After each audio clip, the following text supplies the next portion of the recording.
నమస్కారం J7 news కి స్వాగతం. రాజమండ్రి జీకే గార్డెన్స్ లో జరుగుతున్న ఎమర్జెన్సీ వ్యతిరేక దినం కార్యక్రమంలో బీజేపీ సీనియర్ నేతలతో కలిసి అనపర్తి ఎమ్మెల్యే నల్లమిల్లి రామకృష్ణారెడ్డి పాల్గొన్నారు. ఈ సందర్భంగా ఎమర్జెన్సీ వ్యతిరేక దినం కార్యక్రమంలో అనపర్తి ఎమ్మెల్యే నల్లమిల్లి రామకృష్ణారెడ్డి సంచలన వ్యాఖ్యలు చేశారు. నిన్న రాత్రి బెంగళూరులో డీకే శివకుమార్తో పులివెందుల ఎమ్మెల్యే వైఎస్ జగన్మోహన్ రెడ్డి భేటీ అయ్యారని తెలిపారు. తమ 11 మంది ఎమ్మెల్యేలు ఎంతమంది కూటమి వైపు చూస్తున్నారో, నలుగురు ఎంపీలలో ఎంతమంది కూటమి వైపు చూస్తున్నారో అర్థం కాని పరిస్థితి అని, షర్మిలను కాంగ్రెస్ నుంచి తొలగిస్తే వైఎస్ఆర్సీపీని కాంగ్రెస్లోకి జగన్మోహన్ రెడ్డి విలీనం చేస్తామన్నట్లు వార్తలు వస్తున్నాయని అనపర్తి ఎమ్మెల్యే నల్లమిల్లి రామకృష్ణారెడ్డి మీడియాతో తెలిపారు. ఉల్లంఘిస్తూ పార్లమెంటరీ వ్యవస్థని గుర్తుపెట్టి ఒక నియంత వ్యవస్థకి తెరతీసిన రోజు ఇది. చరిత్రలో దుర్దినం, భారతదేశ చరిత్రలో.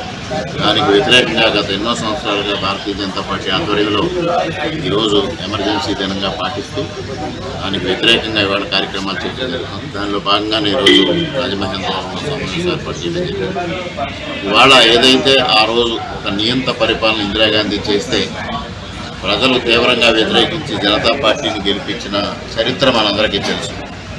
అదేవిధంగా ఇవాళ అప్రకటిత ఎమర్జెన్సీ జగన్మోహన్ రెడ్డి పరిపాలనలో 2019 నుంచి 2024 వరకు కొనసాగితే ఆ అప్రకటిత ఎమర్జెన్సీని కూడా వ్యతిరేకిస్తూ ఇవాళ ప్రజలు అపూర్వమైన విజయం కూటమికి అందించారు.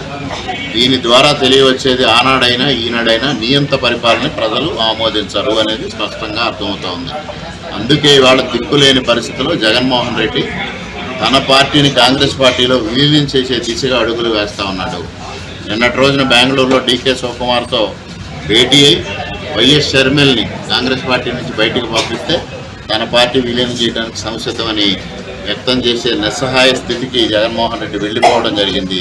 తనతో గెలిచిన 11 మంది ఎమ్మెల్యేల్లో ఎంతమంది తనతో ప్రయాణం చేస్తారో తెలియని పరిస్థితి. గెలిచిన 9 పార్లమెంటు సభ్యుల్లో ఎంతమంది తనతో ప్రయాణం చేస్తారో తెలియని పరిస్థితి. ఉన్న రాజ్యసభ సభ్యులు తనతో ఉంటారో లేనో తెలియని పరిస్థితి. ఇటువంటి పరిస్థితిలో దిక్కుతోచన పరిస్థితి. అంటే సాక్షాత్తు పులివెందులకు వెళ్తే కార్యకర్తలే తన ఇంటిపైన దాడి చేస్తే నిస్సహాయ స్థితిలో పడిపోయిన వైఎస్ జగన్మోహన్ రెడ్డి కడప జిల్లాలో ఓడిపోయిన అభ్యర్థులు కానీ గెలిచిన అభ్యర్థులు కానీ కనీసం పులివెందుల రాజప్రసాదం వైపు చూడని పరిస్థితి.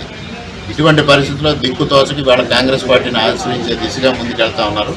ఇటువంటి అరాచక శక్తులన్నీ మరలా కాంగ్రెస్ పార్టీ వైపు చేరి నరేంద్ర మోడీ గారి నాయకత్వంలో ప్రభుత్వాన్ని అస్థిరపరిచే ప్రయత్నాలు చేయడం జరుగుతుందని ఆశిస్తూ ఉన్నాం. కానీ ఎట్టి పరిస్థితుల్లోనే ప్రజానీకం వాళ్ళ 3వసారి నరేంద్ర మోడీ గారిని భారత ప్రధానిగా ఎన్నుకున్నారు. ఒక సుస్థిరమైన ప్రభుత్వాన్ని అందించడం, సుస్థిరమైన వ్యవస్థను అందించడం, అభివృద్ధిని సంక్షేమాన్ని వేడవించి ముందుకు తీసుకెళ్ళడమే ధ్యేయంగా భారత ప్రభుత్వం కానీ ఆంధ్రప్రదేశ్ ప్రభుత్వం కానీ ముందుకు వెళ్తుంది. వాళ్ళకి వాళ్ళ రక్షణ కోసం మాట్లాడుతూ ఉన్నారు.